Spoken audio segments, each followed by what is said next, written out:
જવાઈ જંગલ સફારીમાં જે મંદિર જોવા મળી રહ્યું છે આ બ્રાહ્મણી માતાનું મંદિર છે અને કહેવાય છે કે અહીંયા લેપર્ડ રહે છે.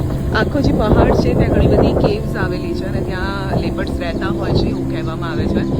મોટી વાત એ છે કે અહીંયા જે બ્રાહ્મણ છે પૂજારી છે તેમની પાસે પણ આ લેપર્ડ્સ રહેતા હોય છે અને એ ક્યારેય કોઈને અટેક નથી કરતા કોઈના ઉપર એવું કહેવામાં આવે છે. એના જે ગાઈડ્સ છે એ લોકોના જણાવ્યા મુજબ એવું છે કે આ લેપર્ડ્સ ક્યારેય કોઈને અહીંયા અટેક નથી કરતા, એટલે પૂજારીની પાસે બેઠા હોય તો પણ અટેક નથી કરતા.